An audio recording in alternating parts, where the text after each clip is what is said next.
remember compliments I would get when I achieved. And so that's what it unlocked is like, I need to achieve to matter. Yeah. I didn't have the language for it then, but definitely now. And that's how I ended up. I ended up going to college on a full scholarship because I was president of like every organization in high school, student government, all these leadership programs, making all these great grades, go to college, repeat the same thing, right?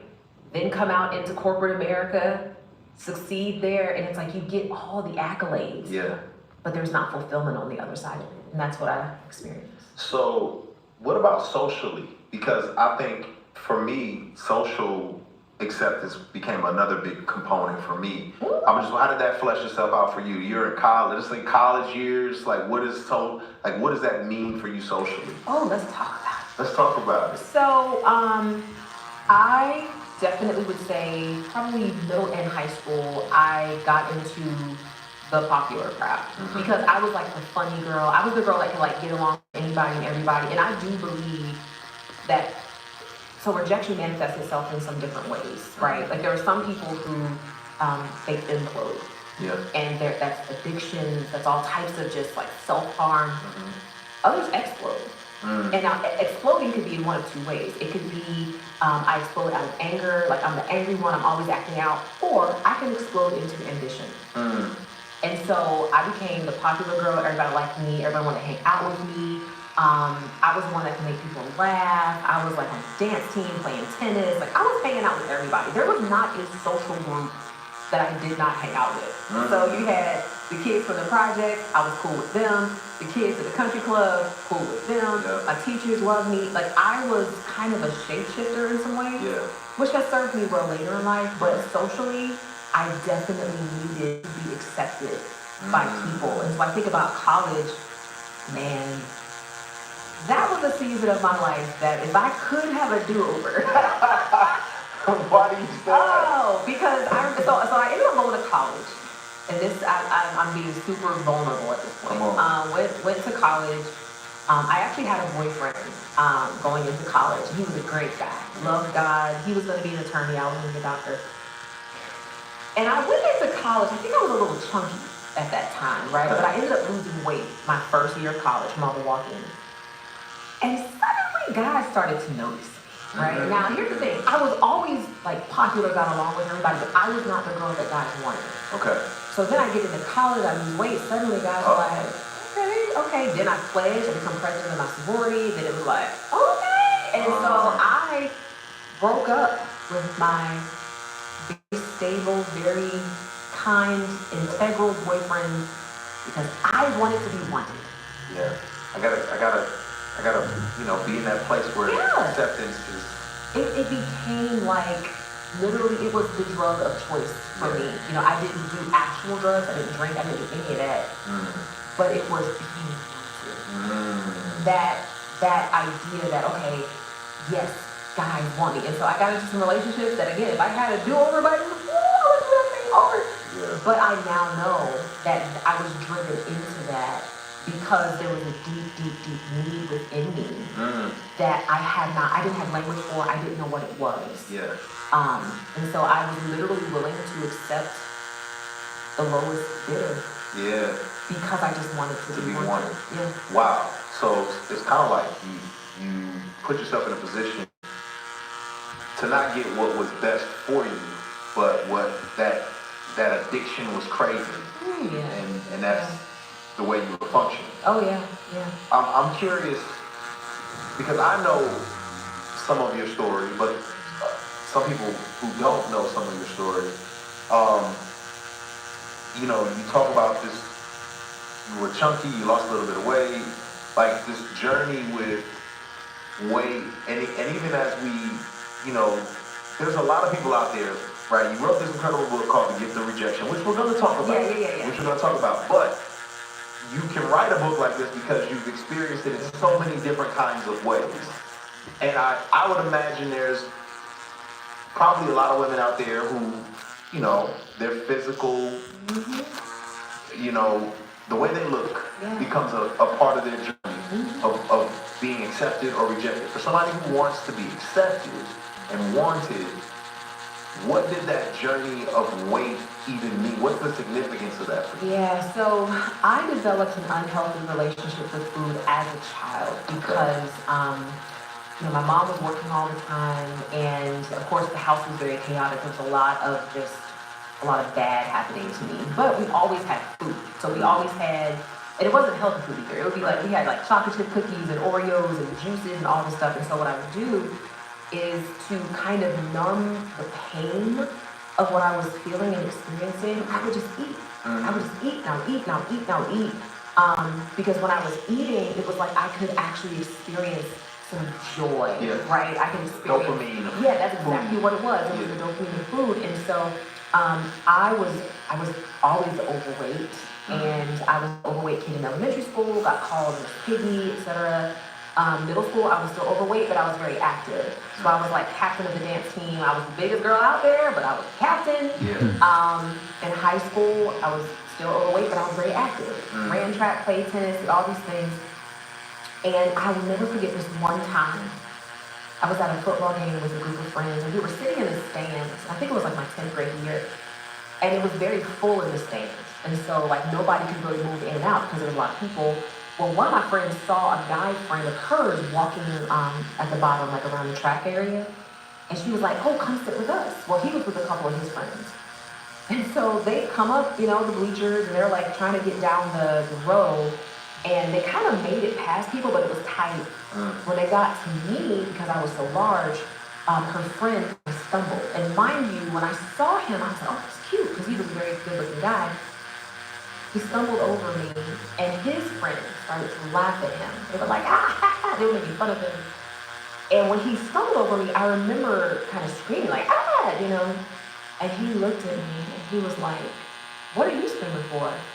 Don't nobody want you with a body like that. You ain't good for nothing but sex with the lights off. And he said it as loud as possible. So everyone is cracking up, right? That night, I went home, and I remember saying, I think it was maybe Maury Povich or something, but there was a talk show about eating disorders. And I remember this girl talking about how she would eat a lot of food and she would purge, right? I went home that night and threw up everything. And from that night forward for years, I was believing. For years. You know me from music, you know me from concerts, you know me for shows. A lot of times I don't get the opportunity to express what's really going on in here in the deepest, most articulate way possible. It's hard to do all that in a 4-minute song. So what I've done is I have committed to talking to you all on my podcast, The Deep End. It's going to be myself along with some other amazing friends, some people that you would not expect to be there, but we want to have real conversations. We want to talk. We want to enjoy each other's presence. Here's the thing. People do not get vulnerable outside a community. So I want to have a community where people can feel safe and feel vulnerable. It's not for everybody, but it might be for you. So I hope to see you there.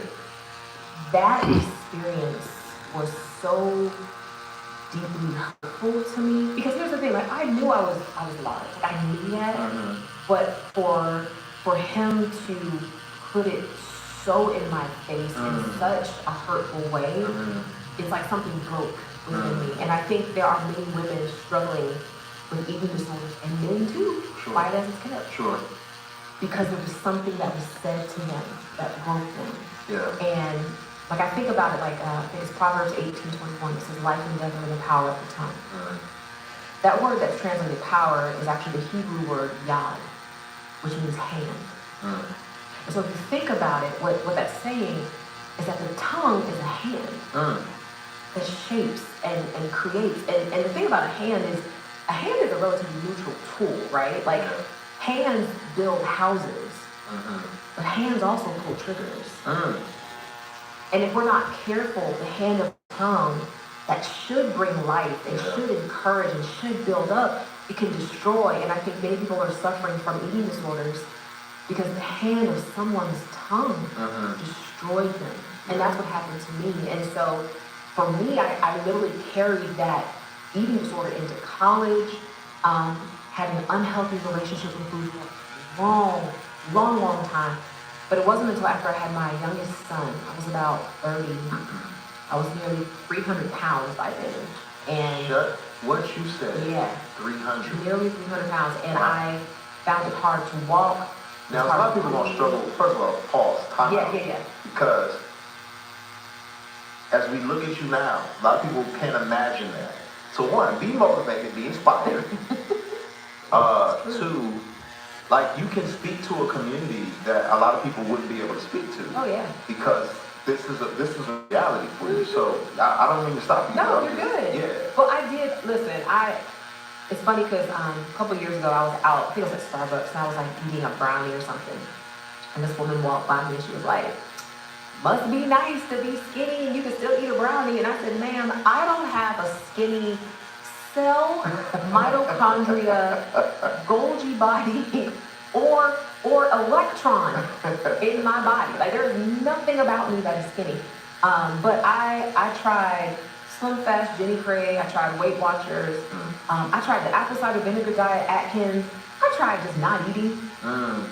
And it's like nothing worked. But when my youngest son was born, and I was again close to 300 pounds, I remember laying in bed one day, he was crying in his crib. It was a short walk to his room. I got up to walk to his room. By the time I got to the doorway, I could hardly breathe. Like I had to stop and catch my breath. I'm only 30 years old. Yes. And I looked at my beautiful baby and I said, I can't live like this. I literally cannot live like this anymore. And I made a decision.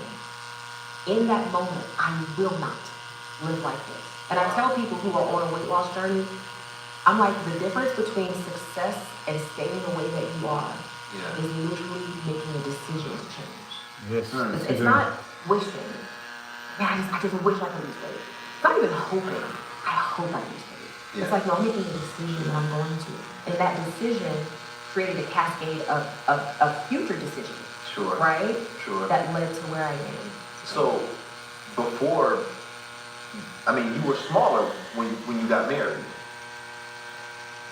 I was around 200 when I got married. But that's not 300. But you're right. I was less. That's what I'm saying. Yeah, I was at a I'm just wondering if, like, you know, as we talk about rejection, you clearly got to a point where it was like, someone accepts me and is married to me. Yeah. And then you gain another 100, almost 100 pounds. Yeah. Did you feel rejected then? Did you feel, how did that play itself out? That's a good question. When I got married, I definitely like relaxed because before then I was relatively vigilant. Like, because I was still dealing with bulimia secretly. I was still dealing with that. But I was being very conscious of what I ate. But see, my husband's an eater. Like he likes to eat, he likes to go out to eat. And so I would go out with him and like eat and eat and eat. So I gained almost 100 pounds just being married and chilling. The good thing though about him is like, and he'll even say it today, which blows my mind, is like, he was like, I didn't see you gain the weight. He was like, I didn't realize it. He was like, you know, I see now in pictures. Yeah. He was like, but I didn't realize it. And I'm like, that is love. Does he see that you lost it? He does. Okay, He I'm like, I need you to see this. I'm like, he definitely, he sees the difference. But that to me was such a blessing is that when I got on my weight loss journey, it was not for my husband. It was not because he was like, man, if only you would lose weight, then you'd be attracted to me. Like, that was never the issue. I literally made a decision for me. That's great. And so that's why, even to this day, I work out by myself. I run by myself. I started off, I was like, I need to have a running buddy. So this girl I was working with was like, I want to run too. So the first day we go out to the track, I'm waiting, she never shows up. I call her, she's like, oh, something came up. I said, okay, cool. Second day, she's not there. I call her, oh, something came up. That moment I said, I'm doing this by myself. Now this is the one thing I will say about my husband. Because he doesn't care about weight, he would be bringing like cupcakes and sugary drinks and sodas home, and I said, I can't have that. I cannot have that. He was like, but you're on the diet, not me. So he was not helpful. He was not helpful at all. But I will say that eating again, that was like home base for me. Yeah. So even in my marriage, like, yes, I'm married, I feel secure in my marriage, Like eating is how I dealt with stress on the job. Yeah. Eating was what I returned to when I ever felt any emotional trigger at all. Makes sense. And so that's kind of why I made it manually. So I'm just curious, and I mean, there's so many places to go, but I gotta just camp here for just a second because there's so many things that I'm curious about. Because for those of us who are wired to want acceptance, to want to be wanted, you know, they say you can remove a person from slavery in an instant, but it takes a lifetime to get the slavery out of the person. So you've met Jesus, you've gone on a weight loss journey, you've been in the Bible, and you're growing, but then one day you shred all this weight. Because when I first met you, I mean, I would have thought you was a former model or something like that. Like, I was just saying, like, so I wouldn't have known. Yeah. So when does that happen? And does that, like, college version of you come back out like, okay. First of all, thank God that I have memory because I learned my lesson. Like, we don't need to go down that path. Ain't nothing down that path for you. Foolishness. No, I didn't have that struggle. But it's still a mental challenge. I can see that he was fit. I think that what we know in our heads doesn't necessarily change. Ja, hij wangen kijken als kan wel hij wangen pa. Scale, and I can see the change. yeah. But because I don't believe what I see, there's still that mental struggle, right? There's still the sense that I gotta, even now, I'm battling, okay, I gotta take off another 10 pounds, because you know, as you get older, listen, the body don't do what it's supposed to do. It doesn't. And so I'll have people say, you don't even lose on the weight. But I'm like, no, but I have to because there's still a part of me that remembers what used to be. And so I still feel like there's a fight there sometimes. But that's where my personal struggle has been. But no, we ain't going back. No. I'm always curious about that because for me, you know, and I'm really just telling myself when I'm asking these questions. That's really all I'm doing. I like it. It's because I remember my freshman year of college, I was not the opposite problem. I was rail thin. Like rail thin, yes. And I remember standing looking over the edge with my tank top on, and this girl looked up and said, "Poor baby, somebody needs to feed him." And kept on walking. So I was like relentless, like I'm this gym eat and get big. And you know, to the degree where I think the same kind of internal struggle of acceptance and rejection and all those particular things, it shows up in different areas. So it's like, I may have killed it in one area, but that thing pops back up in another area. So I didn't know if the desire to be accepted and not rejected was popping up in other areas of your life. Because if I'm outside looking in, all I've ever known you as is a high-level executor, an executive, a thinker, a leader, mom, wife, first lady, co-pastor, whatever. I'm just like, that's all I've ever known. So people could be looking at you saying, where can you ever not feel accepted? Where do you feel rejection at anywhere? And it's like, it's almost like whack-a-mole. Okay. You know what I mean? It's like, so you get to the physical piece and you're just like, all right, fine, I'm going to be in shape, like everything's cool, boom. But because that hole is still there, and that's the thing, it's like rejection creates this bottomless pit where you can fill it with the physical affirmation. You can fit it with, I know people who are really successful, famous, well-known, who feel like failures because of a very foundational rejection experience they had. And that rejection experience is like a talk track that tells you no matter what you do, it's never enough. And so for me, I worked out, lost the weight, kind of got to the place I wanted to be, but then it shows up in my career, right? Where it's like, I have to be the best. I have to be on top. Like okay, fine, I'm a director, I'm going to be VP. Okay, you're VP, fine, I'm going to be C-suite. You're in C-suite, I need to be CEO. Oh, now you're CEO, you got to get to the board. Like, it's just, what I believe is that success is not a period, it's a comma. If you get to new levels and you discover there are levels that you weren't even aware of, right? Man. And so if you don't don't find contentment. It's just this continual rat race. And I'm sure you can speak to that, because I know you understand. I get it. I do. But I didn't write the book on rejection. You did. But I think you okay. So now I'm gonna swap this for a second. So one of the things that I think is true that people don't grasp is we tend to think on the other side of success is fulfillment. That's right. Right? It's like, if I just get this, then it'll be great. But you won some Grammys, right? Just a couple. Just a couple, right? That doesn't mean the Grammys aren't happening next year. That's right. Right? That's right. And so, no matter how many you amass, there's still next year. Yep. And people think, if I can just get the thing, then it'll be great. Yeah. But then next year. They said the most contented person in the Olympics, right? The Olympics has passed. The most contented person is the bronze medal winner. And they said the gold is the most depressed, the silver is the angriest, and the bronze is content. The gold medal winner is like, oh man, now what? Right. I gotta do this again next year. You know, this isn't everything I thought it was gonna be. Yeah. Silver's like, I almost got it. The fulfillment I was looking for. And bronze like, I didn't even know I was gonna get it. And I'm here. I think that's kind of the experience that I've always had. It's like with every new level I've gotten to, but again, it gets back to rejection and the void that it creates. It's like, man, if you have experienced a rejection that has made you think that you're not worthy, that you're not enough, you weren't chosen, you weren't invited, you were humiliated, you were embarrassed, you were blamed. If you experience that, it literally doesn't matter what you accumulate around you, there's still a deficit within you that has to be treated. Yeah. You know?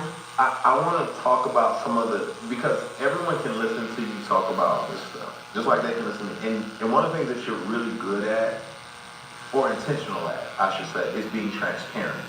It's being like, you will lay your wounds out for people to see. And it's like, oh shoot, she said that? Like, she did that? You said a few things and you put that out there that I think it's helpful for people to experience some of the blows you've taken, the decisions that you've made in your fight to be the woman that you are. You know, I don't know, you know, what you're comfortable sharing or what you're comfortable talking about, but, you know, if I don't know if there's one that jumps to the top of your mind. I have a couple, but if there's one that jumps to the top of your mind, Feel free. you know what I'm saying? A couple of things that you brought up. Feel free. You know, is that, well, there's a couple. I want to, this is start with this. Yeah, I want to start with this. If you don't want to go there, we don't have to go. Okay, I'm here to go deep. Let's go. Okay. Let's go. But I want to know the mindset, and I'm not, because listen, there's some people. Thanks, Pila. Thanks, man. And I'm not here to cast judgment. Sure. But you had a conversation about getting a BBL. Yeah. Sure. What was the impetus? Yeah. The thought process? How does that weave into what we're talking about right now? Listen, first of all, and I'm so glad you brought that up. Okay. Because for whatever reason, it's something that we don't like to discuss. It's like people like to get the procedure after they did, right? Okay. Well, so my dad had a flat chest, as men do, right? Okay. My mom had a voluptuous, chest, but she had a flat booty. My dad had the booty, right? He had a flat chest. I've never heard somebody say my dad had the booty. My dad had the booty, but I ended up with my mom's booty and my dad's chest, right? So just flat all the way around. Okay. Flat all the way around. And so when we talk about this thing about rejection, I would get made fun of constantly for having no booty. I'm a black woman. Like, a black woman has curves. I don't need you to agree like that, though. You see the way? No, I was saying yes. I was saying yes. I can see why. Yeah. Yeah. No, the way you. I got trouble for nodding my head once other time in my life too. I just be but nodding. it's true. It's true. Like, black women have curves. Well, yeah, I didn't. Okay. And so not only did I not have curves, look at this way. I had curves in the wrong places. Like, I had curves in my belly, and I always would say, I'm like, if I could just push my belly to the back. Then I would be good, but anyway, it didn't work. So here I go, I lose the weight, and I'm like, all right, I'm in shape, but I have no curves still. And so I found out who the Kardashians' sermon was, right? And I was like, you know what? I'm gonna get me a movie. Now, mind you, I have been doing the squats, Bulgarian split squats, barbell squat. Like I've been doing the squats, squat. Nothing. So they lying? The trainers are lying? I think you have to have something to work with. Oh. I had flesh and bone. I'm not listening to any of these trainers anymore. I see y'all online. I had flesh and bone. Like you can't make flesh and bone. Anyway, so I was like, I'm gonna go to California. I'm gonna get this procedure. In the air, flying to LA, I hear the Holy Spirit say, if I wanted you to have a booty, I would have given you a booty. I did not give you a booty to keep you humble. Now, I hear the Holy Spirit say that, right? Clear as day. I should have parachuted out of the plane, right? I should have saved my money. And when I tell you, I could have bought a car, okay? I'm not exaggerating. So, with the money that it was going to cost to get a booty, listen. You could have got a Bentley I could have, for the price of a booty. It may not have been a Bentley, but it could have at least been a really nice Honda Accord or something. Okay. You know what I mean? Yeah. So, here I am. I hear the Holy Spirit. I'm like, you know what, Lord? I'm going to be humble with the booty. So I get to the doctor's office, and the doctor tells me, he says, listen, it's a fat transfer procedure. And so, he said, I know you work out a lot. He said, you're going to have to not work out as much because it will basically burn the fat. And I'm hearing him say this, and I'm just like, yeah, whatever, I'm still going to work out. Because I'm not going to have a booty and be unhealthy, right? Yeah. So, get the procedure, and it's great. I'm like, all right, we're in there, right? So as soon as I can start working out again, time out. Pause. No, we're not skipping over there. Wait a minute. Oh, you get the procedure. Yeah. Is it painful? I don't know, because I woke up and afterwards. Is the healing process painful? Like it wasn't painful, but like you can't really sit on stuff. So like you just on a I have to have a pillow or a donut? Is pretty much. Yeah, so I'm just sitting, and I just fly home, and it's how do you fly home? You have to have a little donut pillow. So, and you did you get home and your husband has to like ice your booty for you? Is that how this works? I don't think he had to ice it. Okay. I think I had to sit on the pillow and like just sit on the pillow. Okay. So he didn't have to do anything. I'm just like, this is wild. It is news wild. to me. I didn't know this. It is indeed wild. I'm learning. So I start running because I'm like, look, the thing I'm not gonna do, and this is what I had to do. I had to gain 10 pounds to get the procedure because he needed the fat to work with, right? So I was like, I'm not gonna get fat with a booty. So I started running. Within 6 months, my booty was gone. Really? Back to square one. So time out. You had like 4 timeouts. Because I'm still, this is all news to you. You've been living with this whole story forever. This is no news to me, okay? So wait a minute. You get to go eat pizza and brownies. Was that enjoyable? Not really, because I knew it was doing my body. Okay, so you were like, but let me just go ahead. Yeah, but let me do it, yeah. You gain the weight. Yeah. You get the booty. Yeah. You get the booty, you go back home. Yeah. You run. Yeah. And the Honda Accord you bought, listen, got stolen. It's gone.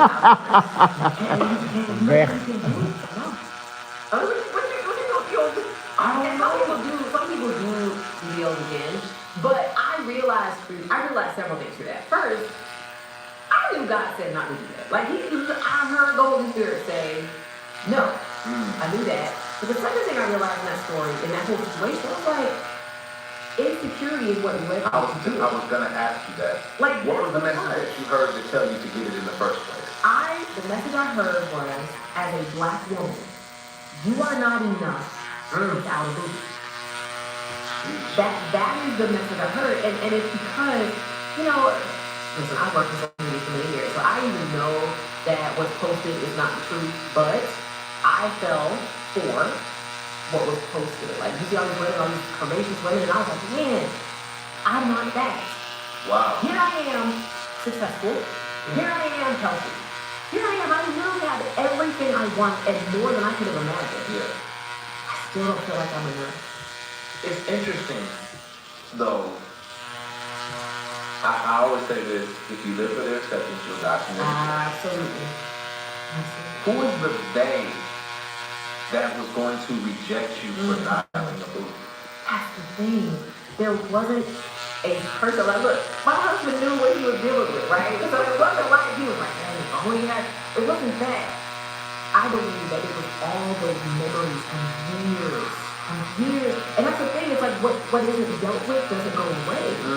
It's still there. And so here I am, literally at the top of my game, and I feel I am not enough because I don't have this booty. It is so Married? Yes. Enough money to buy a plane ticket and a new booty. Listen. And it's like something is still saying you're not enough. Right. That's when, so the revelation got me out of that, and I actually ended up writing a book called Killing Comparison about that experience, because comparison is what led me down the path. But the revelation God gave me is that we tend to think that insecurity is a function of lack, right? Like we think if I lack self-esteem, I'll be insecure. If only I could just have more self-esteem, I'll be secure. But God said, insecurity is not a function of a lack of self-esteem. It's a derivative of your identity being secured to an insecure foundation. And if you think about what an insecure foundation is, that is anything that is subject to the approval or the opinions of people. Why? Because people's opinions change. One day, they love you. Oh my gosh, we gotta have you, right? Like, we gotta have Nona. The next day, they're like, who? Nona who? And God helped me to realize that as much as I had, I was insecure. Because I believed that my worthiness was contingent on the approval and the acceptance of people. And so that's what led me to make that decision. So that's kind of like what you talk about in terms of Sier ya, but I being no coraggio. at times. Yes, because it helps you Hai di cancer itu kan. Hai camera suyo kumus. Ne? you can change your personality. You can change how you show up in the world to try to win people's approval. You can do everything they ask you to do. No wat ik die no full like so ya. Di camera ya. And so the gift is, 5 man of that dari camera. if you let it, Sier ya. rejection will anchor your identity. Manama ina is mo zayan Because sunam. you Is realize, that wait a come minute, people's opinions shift like the current of the sea.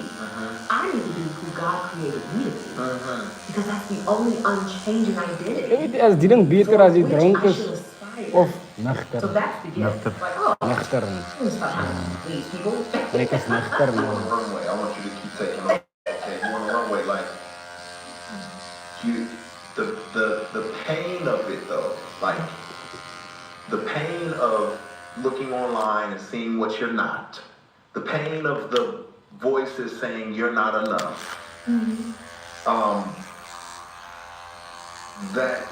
That pain, you talk about it not being able to be soothed by what you hear in your head. Like, can you elaborate a little bit? Oh, yeah. Yeah. Yeah, so going back to even the whole like BBL situation, right? Like I thought that if I could just get some curves, if I could just be accepted by people, then I'll be secure. Even after having the procedure, that did not change the talk track that was in my head. And the talk track was, your mother didn't want you. Ooh. Your mother chose your abuser over you. It doesn't matter what you do to your body, that doesn't change that fact. So I'm sitting here thinking, well, if I just make this one change, it'll fix everything. And it's like, no, because there is a fissure in the foundation of my identity that was created by rejection. And so it's not about what you know in your head. It really isn't. It's about what you believe in your heart. Do you believe that your mother's rejection of you is an indictment on your worthiness? Do you believe that because she chose her abuser over you, that you're truly not worthy? Because as long as you believe that, I don't care if you have the net worth of Jeff Bezos. I don't care if you have the body of Cardi B. I don't care if everybody on earth knows your name. You'll still be insecure. And so that was the process I had to go through. And understanding where I had to deal with this rejection. Because there's not a modification I can make to my body. How to fix that? Because it's internal, it's not external. You have definitely sat and done the work.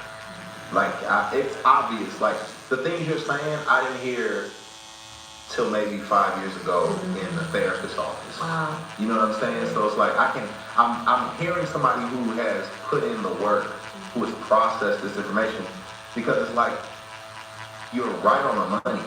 You'll always be insecure. It's not gonna go anywhere. Like, there's not enough winning you can do. There's not enough. Like, it's a feast. It's like eating at a buffet, thinking that you'll never be hungry again. It's like, no, that's not gonna happen. Yeah. And I hope I'm not stealing your thunder. If anything, I hope I'm just like throwing something that your way. But I'm curious your thoughts on this. Like, because rejection is a big part of my life, because not being accepted is a big part of my life, you can always understand or tell kind of like what a person wrestles with by what the main message is driving home all the time. So I'm always driving home, if you live for their acceptance, you die for their acceptance. I'm always saying it because that's the struggle. You know what I mean? Yeah, it's a struggle. And what's encouraged me over the years has been like kind of looking in the scriptures at people who typically would not have been accepted or who experienced some rejection, and how God will still kind of highlight them. And I'm trying to process, and maybe you can get some light to it.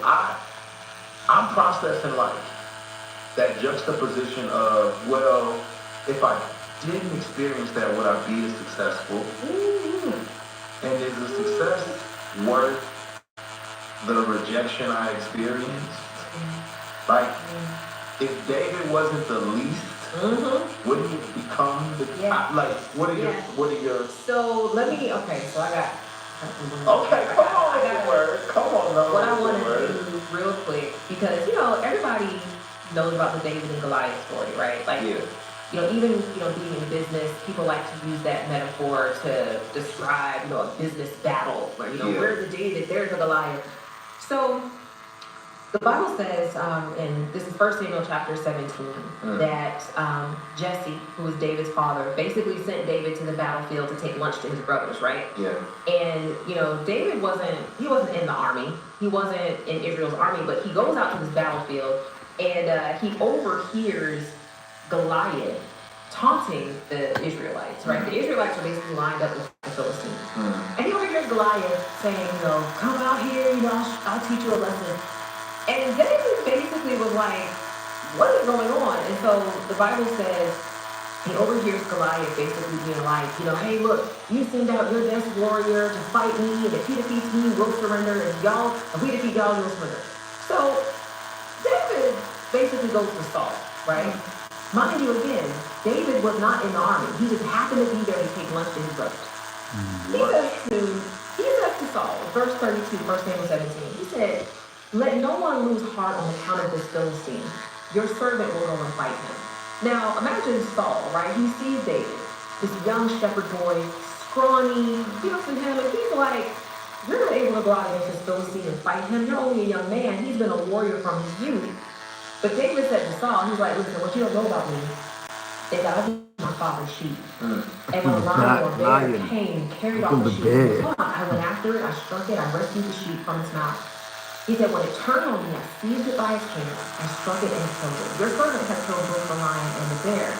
He said, this uncircumcised Philistine will be like one of them, because he has defied the armies of the Philistine.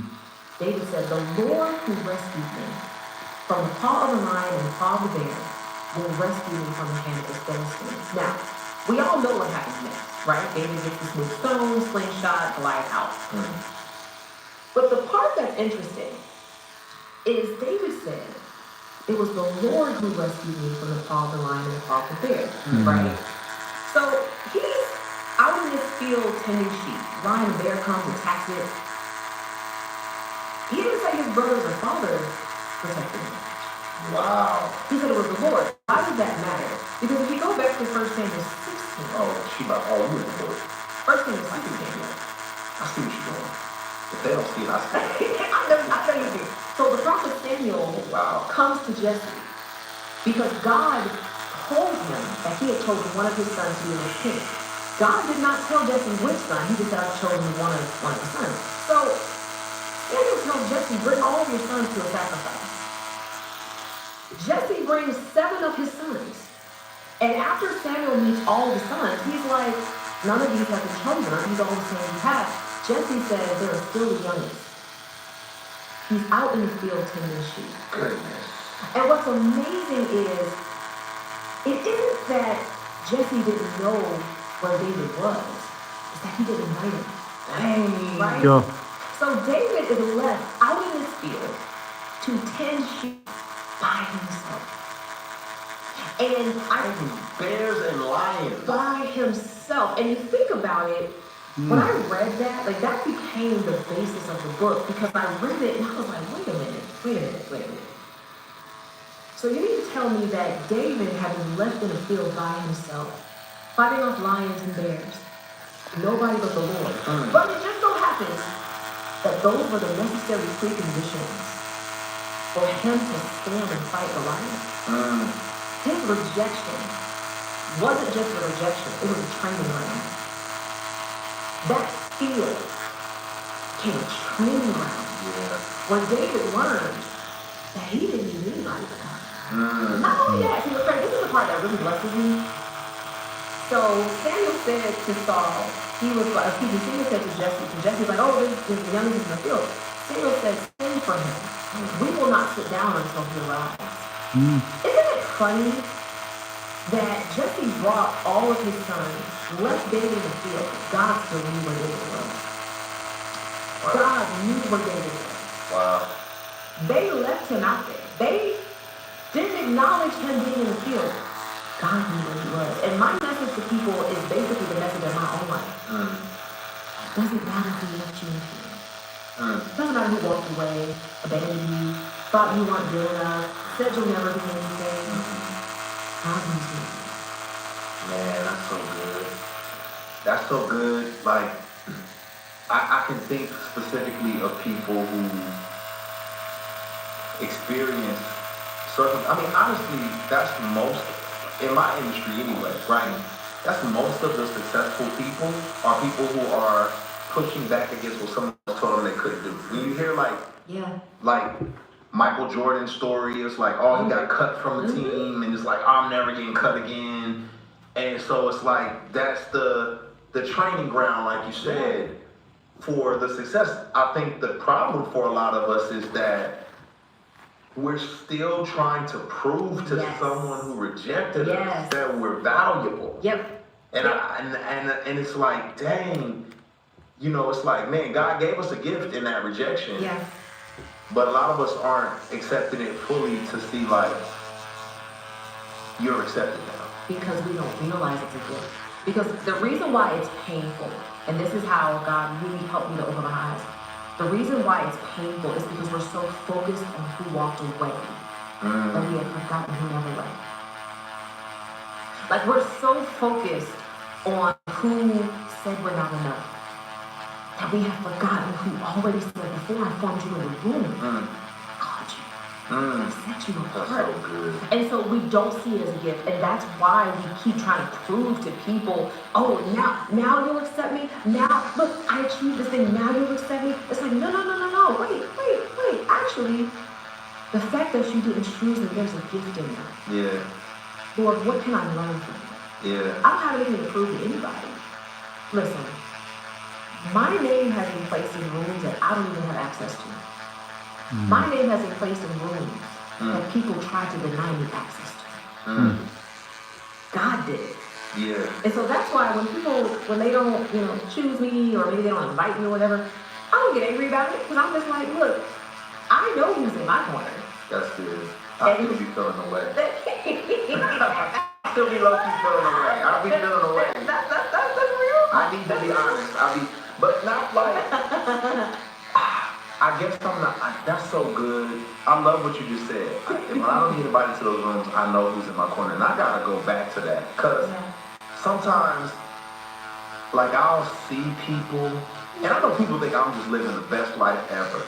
But I'll see people, and I'll be like, man, I don't want to be there.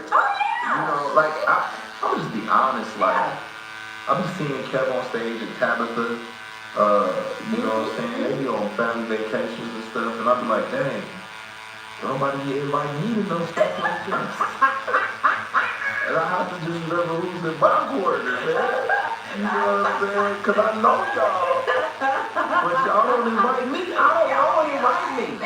Nobody, they think I'm already invited. That's right. No, they don't invite me because they feel like I'm already invited. I had a situation, listen, I was at a meeting in Washington, D.C. a couple months ago. Hey, Kilia, how you doing? And there were some of my peers there, like peers in ministry.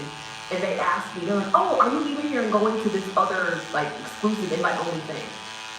I didn't know nothing about this thing, right? And it was okay because I had to go preach somewhere, but I was just like, no, I don't know anything about it.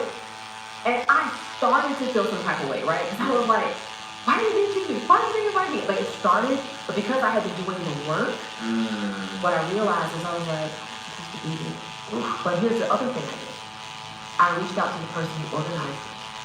And I said, hey, just so you know, if I was supposed to attend, I never received an invitation. And it's okay if I wasn't, but just so you know, it isn't that I didn't show up, I never received an invitation. And she said to me that she thought I had been invited. And her team was handling the invitation, whatever. Whether or not it's true, I don't know. But I was free. You're better than me. So free. I would have assumed the motive. Yes. I would have been like, oh, they don't rock with me because of this. Right. This is why they don't rock with me. Right. So I guess that's why they didn't invite me. So yes. And then still be in pain and angry. And that's why it's like, I thank God I've matured in so many ways that it really doesn't hurt me anymore. That's so good. It really doesn't. So I'm curious because that I've done the work, and I'm it's tongue in cheek when I say like I know.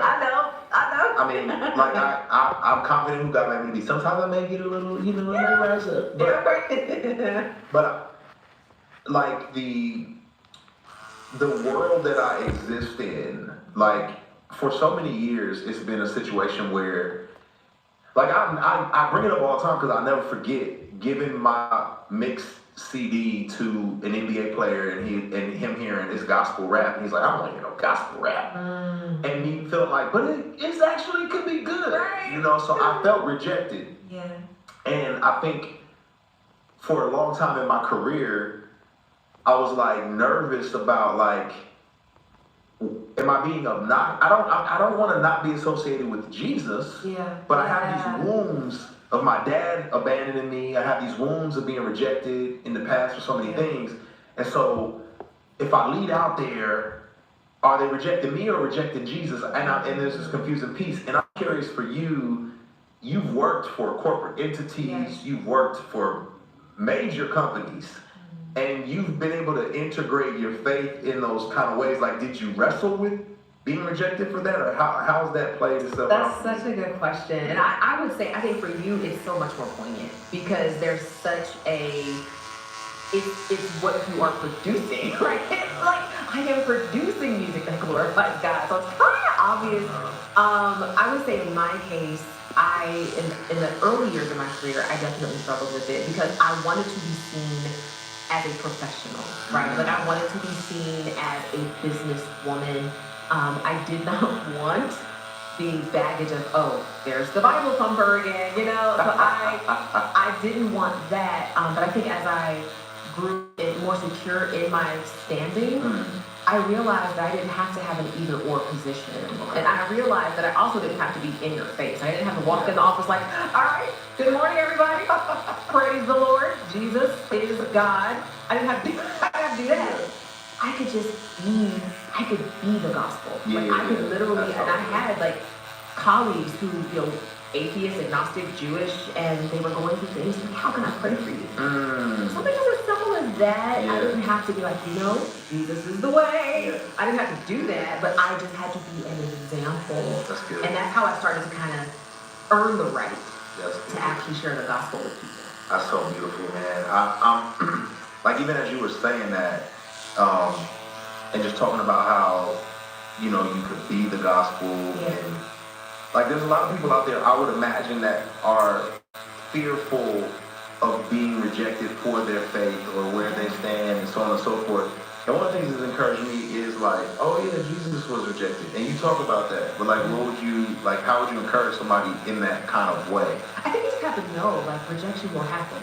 Okay. It will happen. Like, there are people, it don't matter how good, like, your music is amazing, And there's still those people who are like, nah, I'm straight, right? So you just have to know that that's going to happen, but you also keep your eye on what is the purpose, what is the mission of what I'm doing. So for example, when I was recording the audiobook for The Gift of Rejection, the engineer like totally don't care nothing about God, Jesus, Bible, none of that. But I'm recording and he's listening, And before I even started recording, because I didn't know who all would be stacking the project, I prayed. I said, Lord, anyone who touches this, may they have an encounter with you in some way, in some small way. Yeah. And so after we finished recording everything, he came up to me and he was like, look, I am not religious at all. He said, but I gotta be honest. He was like, hearing this book has changed the way I see quite a few things in my life. He was like, as a matter of fact, he's like, I gotta have a conversation with my wife. I don't know what they got into, but he was like, I gotta have a conversation with my wife about some things. He was like, I haven't been to church in years. He was like, but even hearing how you just talked about God and Jesus, like it just took me back to a place that I haven't been to. And for me, that was a blessing. And it was vicarious. It wasn't me saying, so sir, what do you believe? It was just me being me, and I think that's what we have to do. That's good. In the same kind of realm of like, owning this fake gem of rejection, as you call it. Yeah. Like, I think about the people who are single out there, right? Who are just like, I mean, I could bring up the men, but I don't know if the men wrestle with it as much as the women in 2024.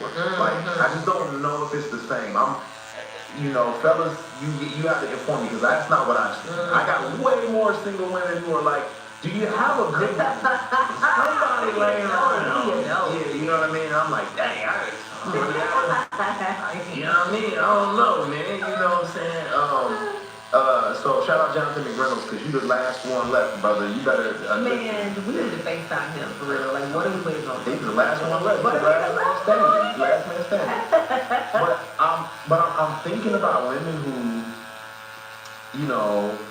I know you've experienced some bad apples. You've been cheated on. You've experienced and I'm sure that felt like somebody was saying you're not a. Yeah. But like for I guess I'd be curious, like what would you say to some of these single women out here who are like,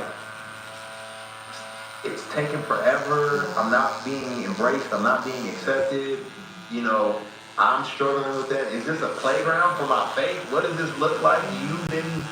I got cheated on, and like how would you address them with kind of this same impetus, this message? And so I'm going to tell you just what my headline is, and I'll tell you a story because I think it's important. So the first thing is to recognize that people do what they do because of them, not because of you. Ooh. So this idea that, man, if only I change something, maybe then it's like, no. The reality is, if a man is not ready, I don't care how amazing you are, he's not ready. That's good. Because it's for him to be ready. So when I was in high school, I had a boyfriend who was just amazing. Like I thought he was awesome. And he was really, really smart, really successful. He wanted to go into politics. One summer, he went to do an internship with like a state senator. And when he came back, he wanted to take me out to the movies. And I was so excited. I got my hair done, my nails done, I got a new outfit. But a couple hours before we were supposed to go, he called me and was like, a family emergency came up, I can't go. And I was like, But it was cool. I called a few of my friends and we went to the movies. So standing in line, I decided to look over. And in the next line, I see him holding hands with another girl. And he looked like he saw me the moment I saw him, and like the color drained from his face. He was like, I felt so, as you can imagine, just so hurt. Like, it was like, not only did he like reject me by saying he wasn't gonna take me to the movie, but he cheated on me, right? Fast forward, working at Facebook, then Facebook. Pastor friend of mine reaches out. He's like, hey, I need you to have somebody's page taken down. I have never been given that request in my life. Like, take someone's page down. Usually they want it to be brought back up. And I was like, what's going on? And he was like, oh man, there's this pastor. People are saying horrible things on his page. I just need you to take it down. It's not right. So I said, well, send me a link to the page. I'll see what I can do, but probably not anything. So he sent me a link to this page. The guy who I was seeing in high school, his picture is looking at me, right? I scroll down and I see all these comments from people talking about serves him right, she will get what they deserve. This guy was shot and killed by his mistress, who tried to kill his wife. When I saw the picture of his wife, it was the picture of the girl that he was with at Wood here that night. Whoa. And in that moment, I realized I had felt rejected because I thought that he was cheating on me with her. He might have been cheating on her with me. And I could have been on either side of that situation. Wow. Had it not been for the protection of God. Wow. And so I share that story because for women who are grappling with being single, it's like, man, I'm just not enough. Hey there, BA, how are you doing? Like, let me tell you something. The protection of God is worth so much more than companionship. I'm about to leave. That's It enough. really, I'm done. We're done. This is enough. It's too much for my. I cannot. it's, This is so.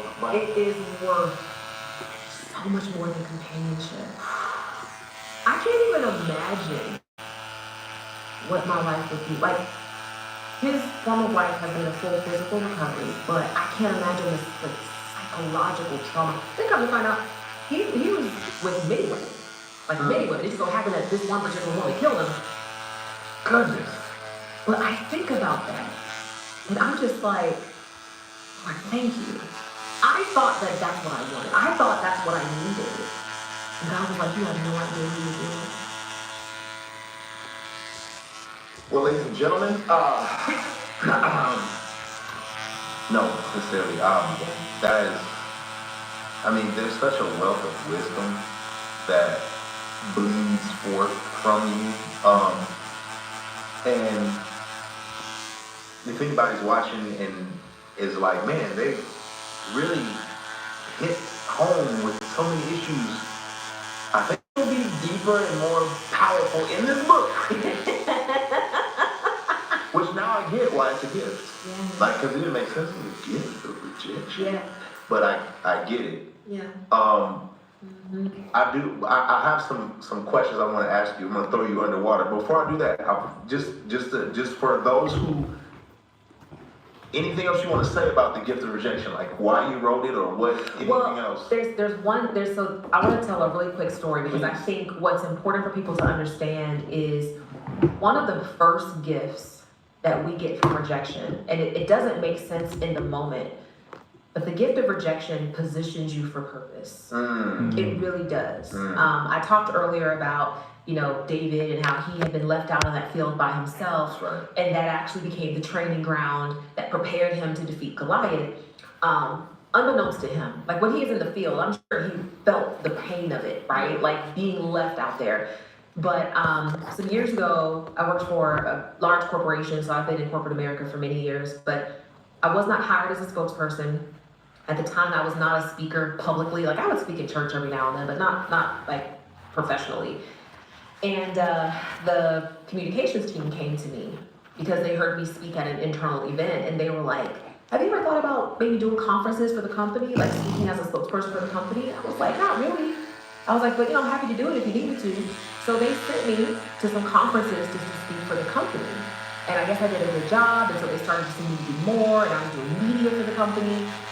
Well, when performance review season came around, my manager gave me an exceeds expectations rating, but she was like, we're gonna have to shut down all that speaking. I need you to focus on your core work. I feel like that's a distraction. I was so hurt by that. I loved what I was doing.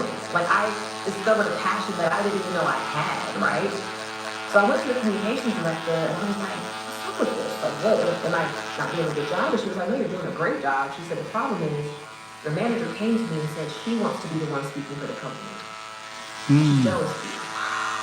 And I was like, what? So fast forward to make a long story short, I was like, okay, fine. Focus on my core work. We're not doing speaking anymore. But because I had gone out and done conferences, people were emailing me, inviting me to do more events, right? And so I said, I was like, look, I can't speak on behalf of the company anymore, but I'll send this to the communications team. And they were like, no, we want you. Can you just speak as you? Like, can you just speak as Nona Jones? And I was like, I don't know. out to the communications team and I asked, can I just speak with Nona Jones? And they were like, well, yeah, if you don't use your title of the company name, that's fine. And I said, okay. Here's the thing. When I was speaking for the company, I couldn't get paid. When I started to speak as Nona Jones Incorporated, suddenly I didn't get paid. Got BBL. Listen. So did. It got to the point that I was making as much in speaking fees as my corporate salary. Wow. And here's the thing. She closed that door. And I was so hurt, right? Like I was like, wow, she closed the door in my face. But what I didn't know is that her closing that door was God's redirection. If she had not closed that door, I would probably still be speaking for companies just internally. Like that would be my thing. I had never imagined myself as a speaker. Like not outside of, like doing something at my church. I never already travel around the country, the world, speak. Like what? That was never in the cards for me. And I just want to encourage people that in the hand of God, rejection positions you for purpose. Like it just positions you. Somebody reject me, please. My rejection. But is it like everything, honestly, like your life, you've been positioned. There have been rejections that have literally positioned you where you are today. I don't know. I'm going to do the work now that you said that and start doing some homework and thinking through backwards. I think all of us should do that because that's powerful. When you think about it like that, like, wow, God, you were really setting me up for something I didn't realize. And that's crazy to think about. That's so encouraging. Like, all right, I'm in. I'm sold. The pain is not a gift. Like, let's be honest. For sure. The pain is not the gift, but what rejection can teach you about yourself and others, that is the gift. That's so good. Well, you know what's funny is, that's actually funny because I wanted to be a part of, I won't mention the name, but a particular group of individuals doing music. And I wanted to be a part of them so bad. I can see it. I can see it. The point is, they rejected me. And I was crushed by that whole scenario, but I wouldn't be here. I wouldn't be here. So I as I'm thinking through other things, I'm like, dang, boy, what you been doing behind the scenes that I haven't paid attention to? And when's the next rejection coming? I don't want to pay, but I do want to pay around the fake gym, as you would call it. Because he works all things together. That's so good. He just does. So, you know, you lose the weight for you, not for your husband's sake. But is there a sense of, you know, making sure that I am at least where he finds me physically attractive? Do you feel like that's a thing? Like, you know, being intimate and just all those details, like, was that something that, what would you tell people now? You know what I mean? Yeah. No, it's important. I mean, to me, it's important. Like, I do want my husband to see me, like, as the most beautiful woman in any way. Right. You know, like, I want him to feel like, man, I'm so honored to have her on my arm. You know, not only is she successful and smart and all that, but she makes me look better, right? And so that is important to me. What's funny though is, I don't know if it's that important to my husband. And maybe that's because he's what he's used to now. Like my husband makes fun of me. He'll be like, because I like to dress. So if I'm gonna go run to the grocery store, I'm gonna put some clothes on, get my hair together. And he'll be like, you don't have to wear a prom dress in public. But it's not a prom dress, you know what I'm saying? Because I just want to look good for him. And then of course, like when we doing grown people things, you know, look good. And I think that's part of confidence. Now there are some people who they are fully confident. It don't matter what their body looks like. They're like, look, I'm alive, so I'm confident. Me, because of my background, like my level of confidence really is connected to just how I look physically. And so I want him to be like, that's mine. I can see that. I'm a mix of you and your husband. So I'm both of y'all to a degree. I'm like, I want to be presentable and look the part, but at the same time, if she come to bed with a bonnet, I'm like, it's all good, it all looks the same. But my husband is that way. I don't understand. Maybe it's just a woman thing. Maybe because I don't know, I go buy the things, I like to go pick up stuff, and he'd be like, oh, that's cute. take it off. And I'm like, well, dang. Me and him, we're the same guy. We're the same guy. I'm Y'all not. are so uncomplicated. It's like, hey, listen, I don't. That's cool. That's That's what you want to do. I don't listen to this. It's fine. That's what you desire. But out in public, yes. Yes. No, we're not doing that. Yeah. I'm always like, hey, we gonna pick you out your shoes. We gonna pick you out your shoes because you're not gonna dress your age out here. No.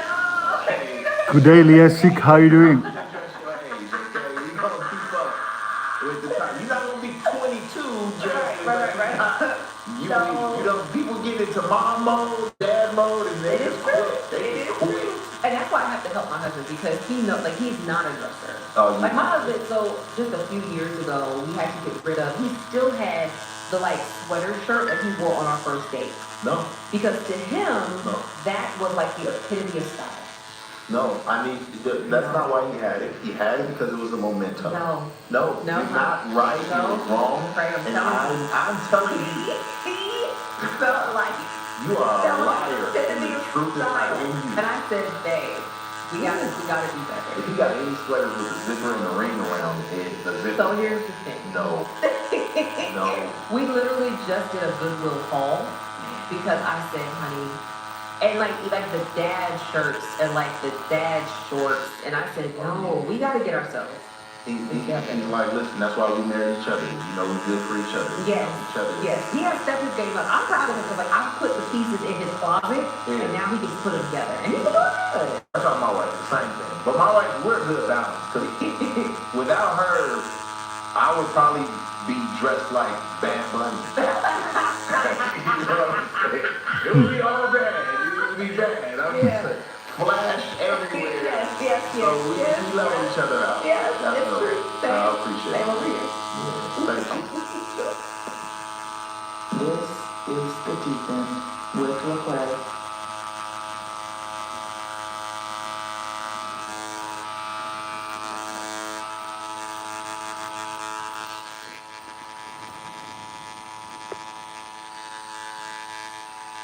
So psychologists say that there are 8 childhood traumas.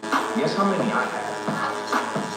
7. Can you imagine my wonderful wife marrying a man who's walking into the marriage with 7 of the 8 major childhood traumas? Oh man.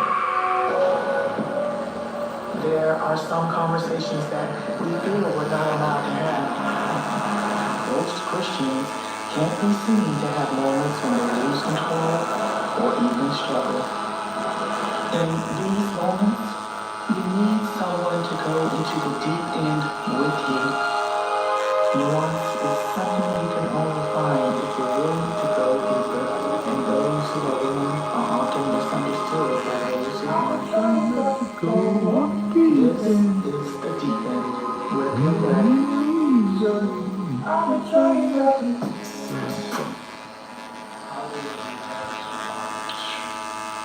Man.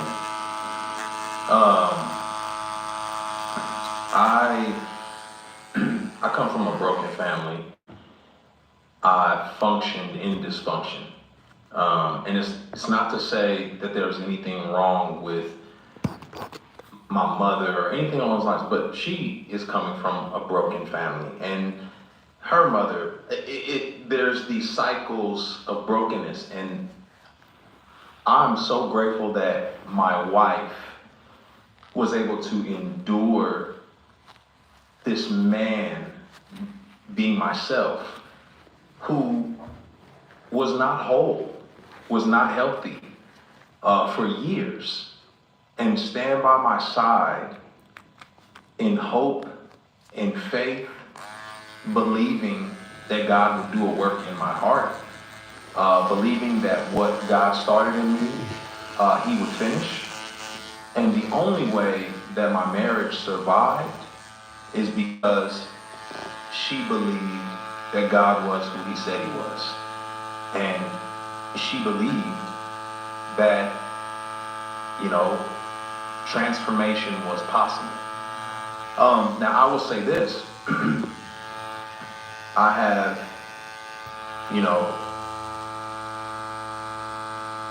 created so much trauma in my own life from the dysfunction that I endured, and bringing into my marriage the trauma of being abandoned by a father, being molested by a babysitter, you know, growing up, you know, running from police, being, you know, physically abused, and all these particular things, you know, bringing all of that into my marriage, and then finding myself taking opiates to cope, getting drunk on a consistent basis, and not following Jesus. I had to own that. And I don't think she would have stayed in this traumatic situation without me owning it. You know, that's not to say she would have just said, I'm out of here. But I don't. Where do you want to go? Because I can go anywhere. And I don't mind talking about it. You want to go hard drugs? I can go hard drugs. You want to go prostitutes? I got prostitution. As a kid, I thought going to prison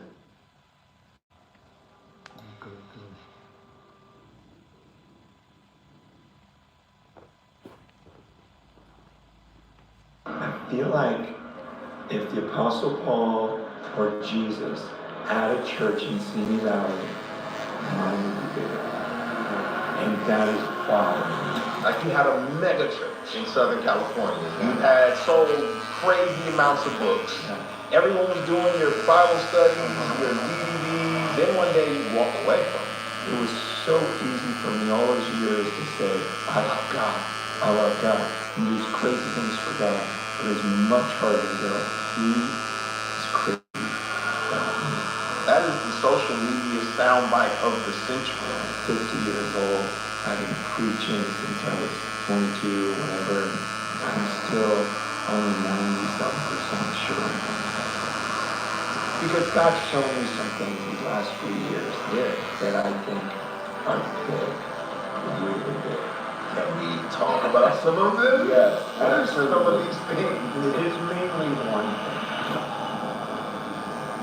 This is the deep end with LaCrae. Everyone out here, I'm extremely excited about this because obviously every time I'm on the deep end, I'm talking to interesting people, some I've never met, some I have. But few have been people that I really felt challenged by throughout the years.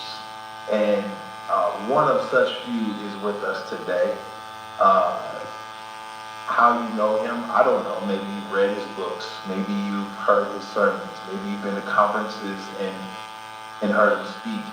Maybe you haven't heard of him because you're Gen Z and you don't know about what's going on with him. But I want to introduce to some and reintroduce to others Francis Chan.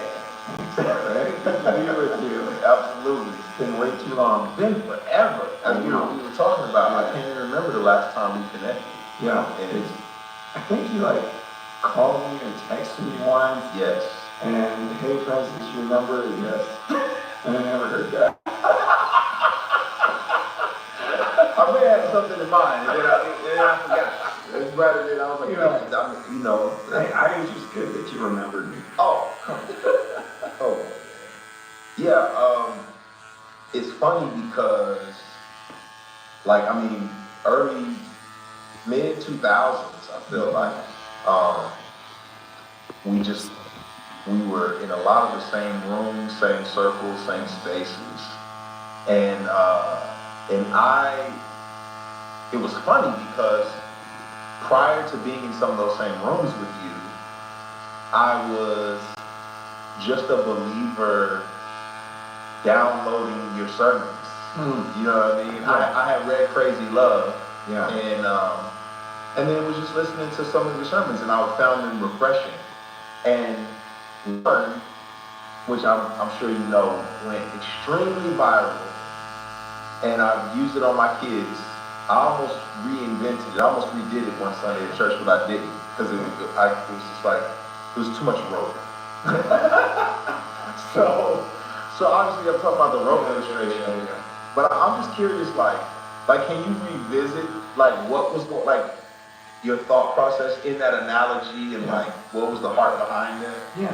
Well, actually the first time I did it, I was like 21. I was a youth pastor, and I remember because remember when you may not be old enough, but printer paper used to come on the wall. Remember that with the little circle? Yeah. I had this thing going all the way around the room, and just the first little sliver was red, and that was how I used illustration. That red part. That's your time on earth. Teaching these high school students. And then comes millions and millions of years. Like, what are you doing during this tiny sliver of time? It's going to affect all of your eternity. And that stuff was always ingrained in me. I think, some people just touch on certain themes in the Bible and just because it's natural. I guess because my mom died giving birth to me, and then my stepmom died when I was 7, and my dad died when I was 12. So I was always thinking, man, I don't know when this is going to end. And this could be my last day. This could be my last talk. I seriously think that right now. And so I don't want to waste time. I don't want to hold back on anything. And I've kind of lived my life that way ever since I was a teenager. That's crazy. Yeah. I think like a teenager wrestling with eternity. Yeah. Like, but you had to. Yeah, because when you see your mom and dad buried, you just start thinking, okay, where are they now? That's pretty terrifying. You watch your body go in the ground, and you just go, okay, when's it my turn? Like 3 parents died by the time I'm in middle school. And I know you talked about that before, but like, that has the potential to cause people to fold inward and like run away from God. Yeah. And your story is unique in that that wasn't your reality. Yeah, it more made me curious. Yeah. Like what happens after this life? Because I don't know how much longer I have here. Did you assume you were next? Oh yeah. Yeah. I mean, I remember one time, it was at one of those passion conferences, and I was 40, I turned 40, and I thought, I did not think I'd make it this long. Seriously. So then it was like, I'm just gonna say everything, because I don't know how much longer I have. Seriously.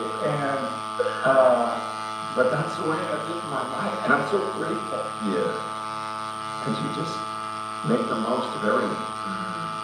Life does not happen bi-weekly, so why should pay that? The money you earn can be in your hands today with Earning. Earning is an app that gives you access to your pay as you work, up to $150 per day, with a max of $750 between paydays. So just download the Earning app, verify your paycheck, then access up to $150 a day as you work, and leave an optional tip.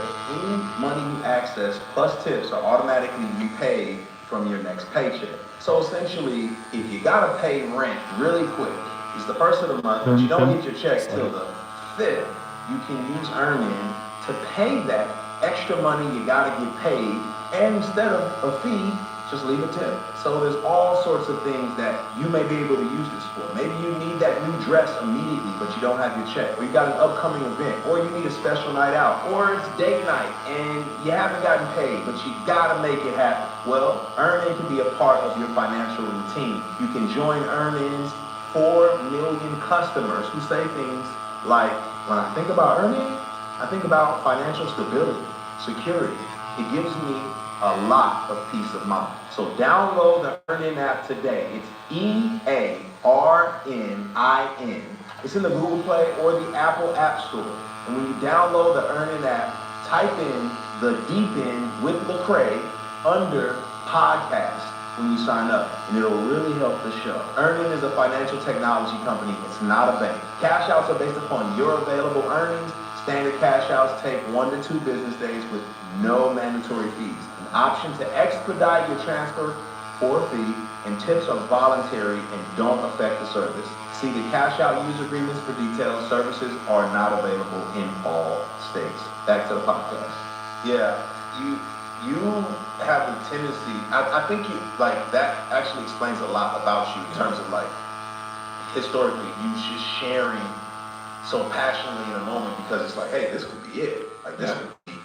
And so you've never like minced words. You've always been like, listen, you can die. Or listen, you're walking on this balance beam. What are you gonna just hold on? And and a couple of years ago, there was an interview you did where you were talking about one of the crises in the church today. It was like a couple of years ago, and you said like speaking directly to matters and problems. Yes, it was like a crisis in the church, and just knowing like you started off in the '90s and it wasn't that way before. Like, what do you feel like changed? Everyone has a platform now. Anyone can create their own platform. Like back in the 80s and 90s, you don't have a voice unless you actually do something. So very few people have voices. And now it's like anyone can have a voice. Any teenager can create their own platform, make a intriguing enough video, and suddenly they have all these followers. And so it's also a time where everything that you say is scrutinized and can be publicly blasted. And it wasn't always that way. So I think leaders, including myself, you get so much feedback on everything you say. Even me being on the show. I don't know what your issues are, but you probably have some, and someone's gonna say, oh, Brent was one on the Craig show, so he's one of these or one of those, you know, and you didn't have that before. You just lived life and you lived in the moment and you listen, you learn from one another and you process it. You weren't so worried about, I got 12,000 people that'll cancel me because of that statement. There's another 100,000 because I was with this person. And so then you start going, gosh, what do I say? What do I say? Because I don't want to get all this feedback. And then pretty soon you're speaking to not get criticism. Rather than just saying, hey, what does the Bible say? How would Jesus say this? And I don't want to back off on that. That's hard to do. But for me, I do think about dying. I do think, okay, this could be my last talk, so I am not going to back off because I could be in front of him any second. I could be before the throne tonight. So God keep me from being afraid, worried about my reputation, and let me just say anything, and I'll take that. I'll get hated, I'll get whatever, but I don't want to be afraid of saying whatever you tell me to say. So do you think, like, obviously, and I mean, I'm throwing myself in the bucket as well, like there's a fear of man that a lot of people in the public space wrestle with. Yes. And if you're speaking to a young leader or someone who's coming up in this era where it's like, oh, don't say that because this, and don't say that because this, or you'll lose this, or you'll lose that. What's the encouragement or like the challenge you give them in that? Like, obviously, like you said, it's like, hey, this is what the scripture says. But I'm just curious from your vantage point. I just remind them of, like, read the Bible.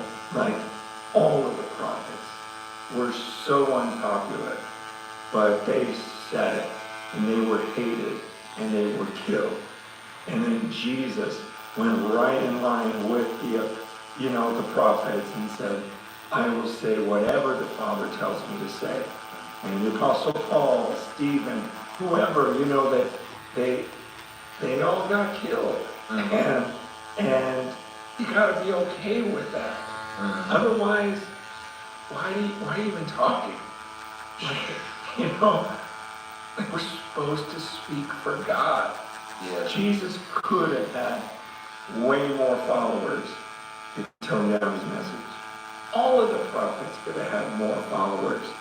And so nowadays, when your worth is based upon how many followers you have, you're just tempted to say whatever will keep people coming. But Jesus preached like in John 6, and he had thousands of people, and he's left with a dozen.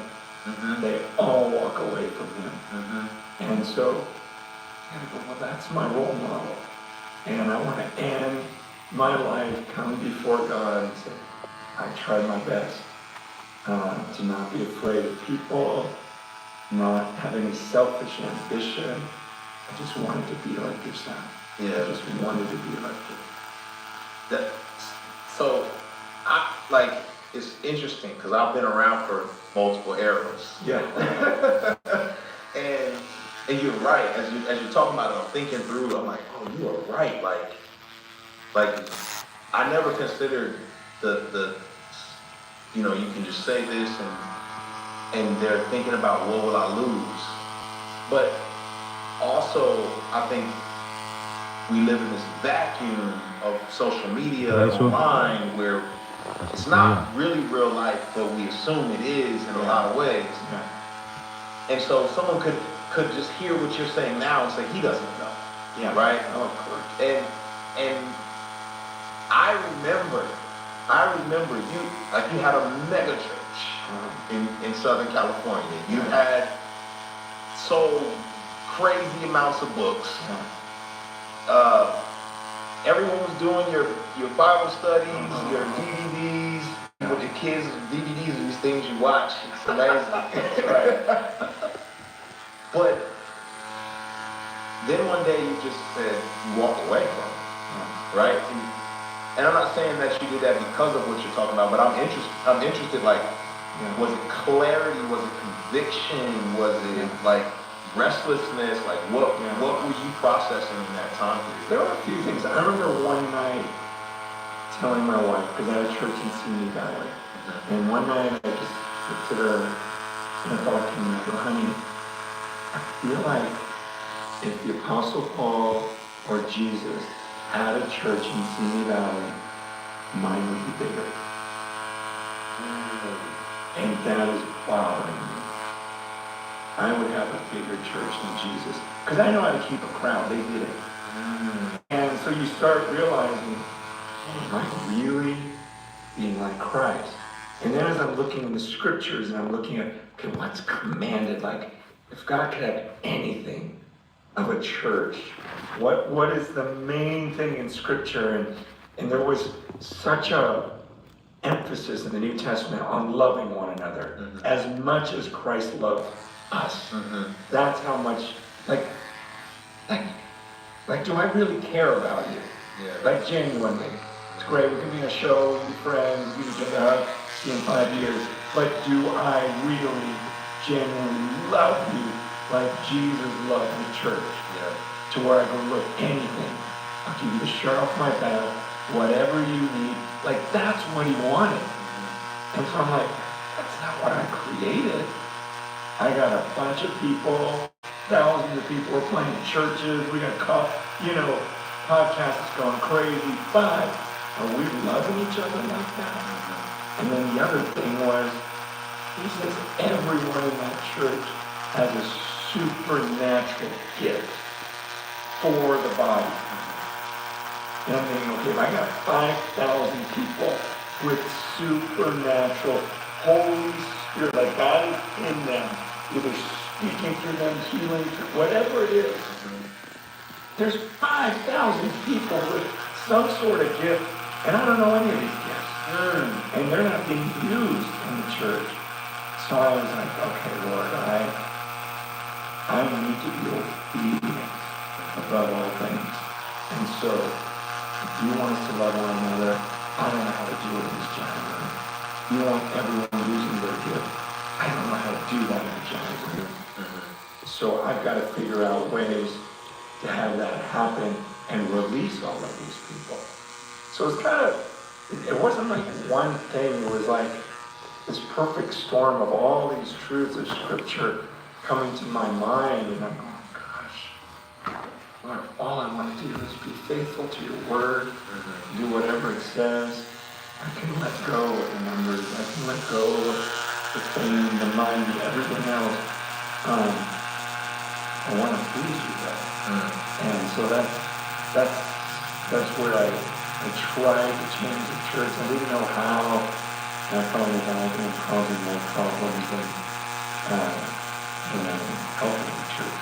So that's why I decided to step away and get our thoughts together and maybe create something different. Yeah.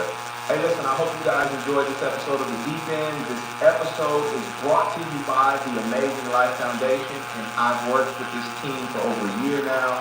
They've helped me produce this show since the beginning. Amazing Life's mission is to help people grow and flourish through high-quality content, and I just want to thank them for making this show possible. Now, back to the podcast.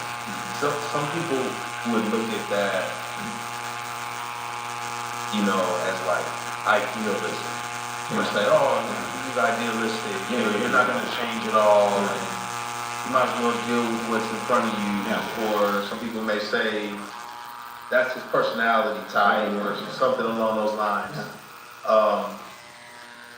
I guess like over the years, after all of that, like in hindsight, do you feel like you made the right decision?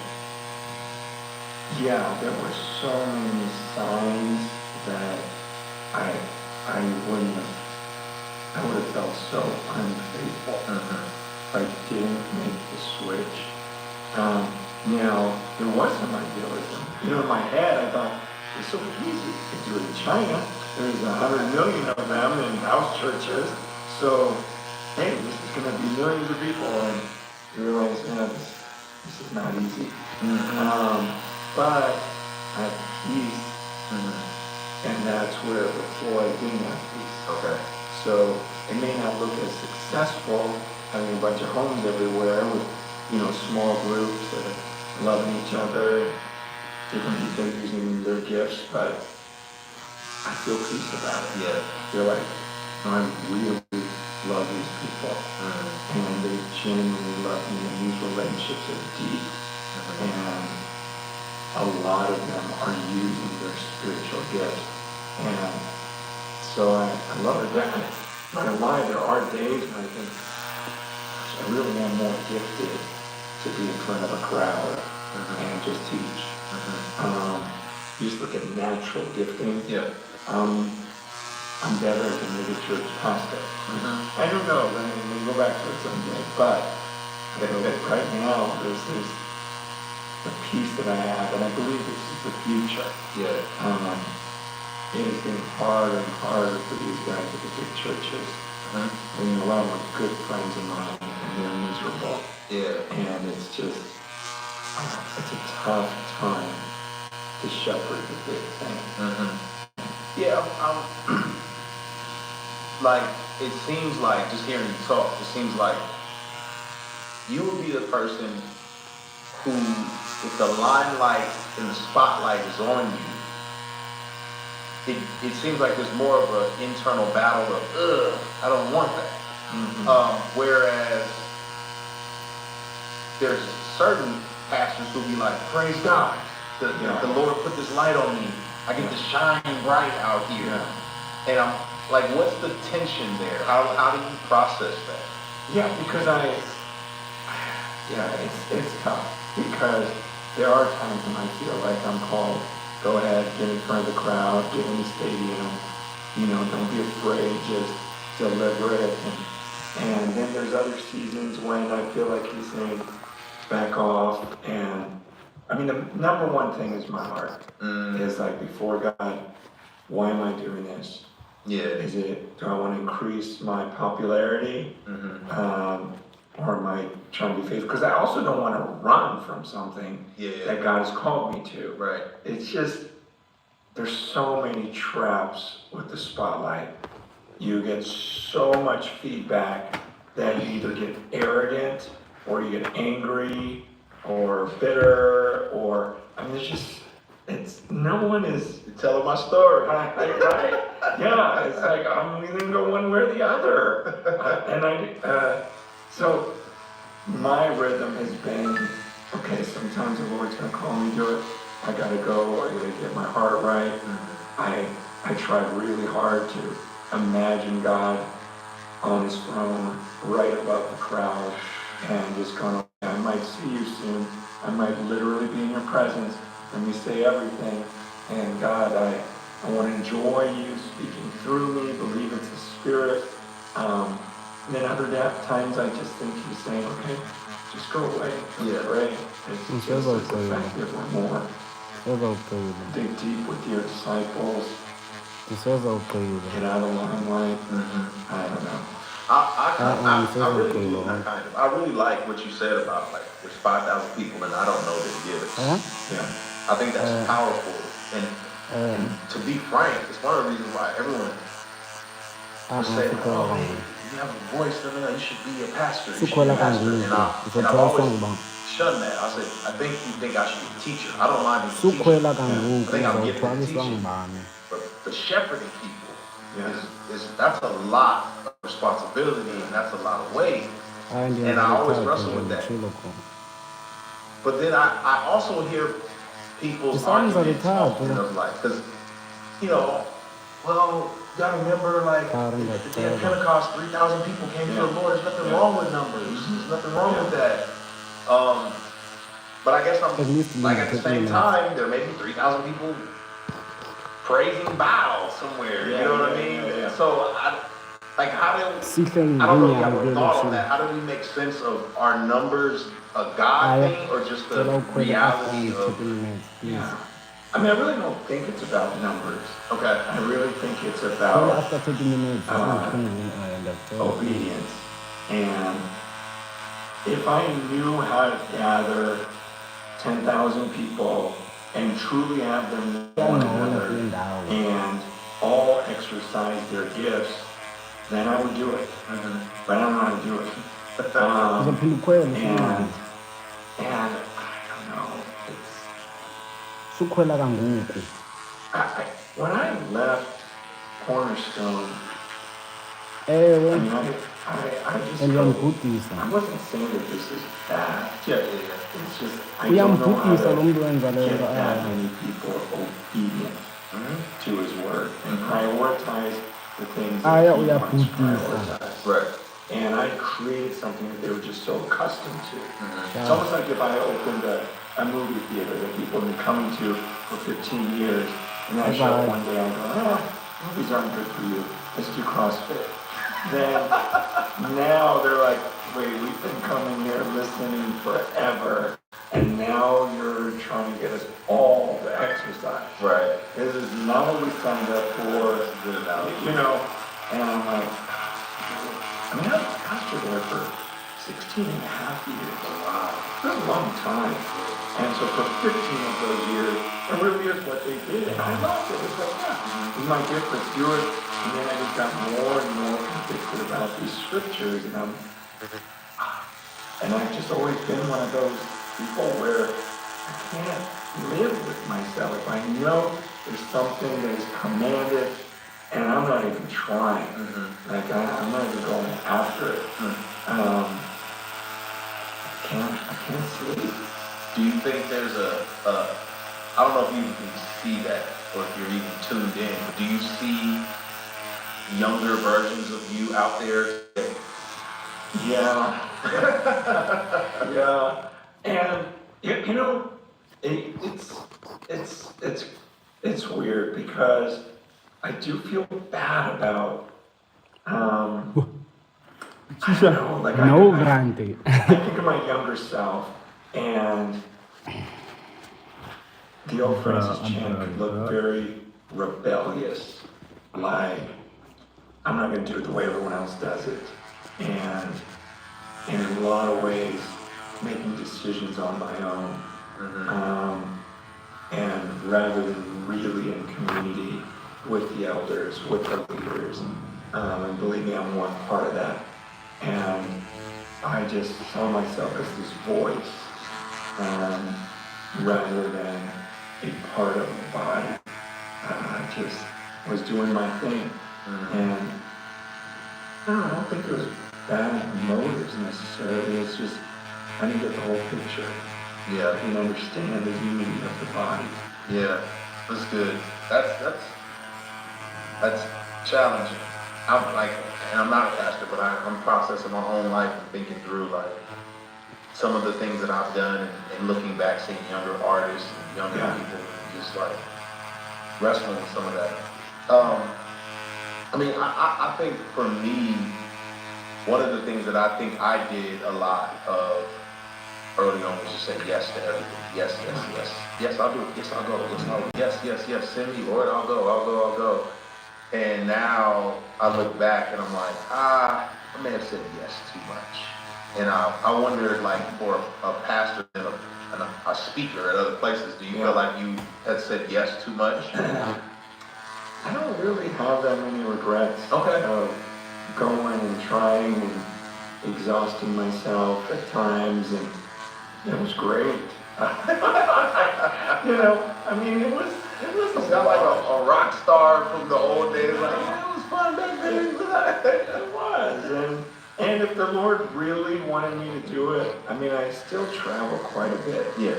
I took like 2 years where I didn't do much, and now it's ramping back up again. I'm like, okay, whatever you want me to say, because I do believe, like, God's given me some message. Like, I haven't done a podcast in forever. Yeah. Okay, but my team's like, you've got a message that we really feel like you need to get out there. Mm-hmm. And so, because I think I said no to you. You just said no to your team. No to my team. Yeah. I would took personally. Yeah. And then I would not just play it. Yeah, and then my team was like, hey, I want you to reconsider, a couple of these. Thank you, team. Yeah, because I think there's some things, because God's shown me some things these last few years that I think are big, really big. Can we talk about some of them? Yes. What are some of these things? It's mainly one thing. Okay, when I was 50, so 7 years ago, it was 8 years ago, I told my wife, I was reading 1 John 4, and it talks about how perfect love casts out all fear. And if you have fear, your love hasn't been perfected. And I said, I'm still a little bit insecure in my relationship with God. I'm 50 years old. I've been preaching since I was 22 or whatever. And I'm still only 90-some% sure I'm going to heaven. There's a part of me that's going,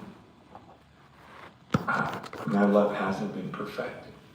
I've spent my whole life like almost trying to prove to God that I love him. I will do this. I'll sacrifice anything. I don't need any money. I don't need any of this. It was all because I love Jesus, and I do. But it was like this, I want to prove that he's Lord of my life. I want to prove it to him. I want to prove it to myself. I mean, it goes all the way back to college and seminary. I first understood the lordship of Christ and lordship salvation. I thought, I don't know if he's Lord of my life. Why did I lust this week? Why am I struggling so much? He must not be Lord. And, we were just taught to, judge others. I don't know if that guy's saved. I don't know if that guy's saved. I don't know if I'm saved. Judge yourself. And you just get in this pattern. And so a lot of stuff I did for years, I mean, I believe I was a believer, loved by God. I just didn't know it. I'm still like, I'm trying to earn his love somehow. And I realized it was so easy for me all those years to say, I love God, and do crazy things for God. But it's much harder to go, he is crazy about me. I am so loved by him. I don't know if it was my upbringing, schooling, whatever, but I was 90% sure that he loved me. And I just tell my wife, I can't live like this anymore. I'm going to tell the church, gather them together for my birthday, and all I'm going to ask is that they pray that this is the year all insecurity is gone. And I'm sure that he loves you. And as I've been talking about that recently, it has blown my mind how many believers wrestle with this. How many pastors wrestle with this. And I just did a pastor thing 2 weeks ago. I said, how many of you are only like 80% sure that you are loved by Jesus? And I would say 70 to 80% stood up of pastors. And it just broke my heart. I'm like, the enemy has so messed us. I mean, could you imagine if your kids were only 80% sure you love them? That's crazy to think about. And now you imagine God, the perfect Father, and he has a church full of kids that aren't sure that he loves them and they're loved by him. They're like 80% and, partially, I don't know if I've done enough. I might be going to hell because I don't know if he's Lord of every area of my life. And like, if our chief aim is to glorify him and to enjoy him, how do you enjoy a God that you're kind of sure he loves you rather than, this is supposed to be the foundation. We're so, we can be sitting here doing that. If we were doing this podcast, I could just sit here and know that Almighty God. Thank you guys for tuning in. Thank you guys for tuning in. This is the final product. Can't wait till he gets up here. I desire him. Yes, his baby's birthday, date of birth, sorry.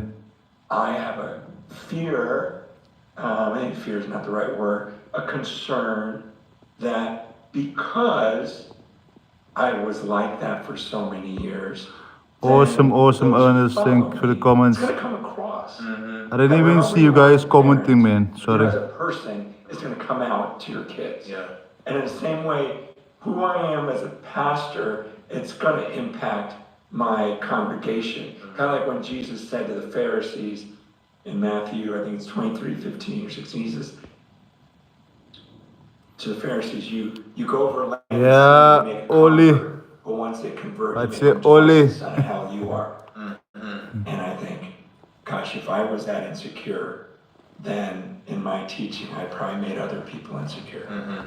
If I was so focused on my actions rather than his, then I probably help lead a generation that's focused on their actions rather than his. I'm waiting for you, Oli. I'm waiting for you, my man. I've got to teach that. I got to. Thank you guys for tuning in. See you tomorrow at my next live. Don't forget to hit that subscribe button, please. If I could stand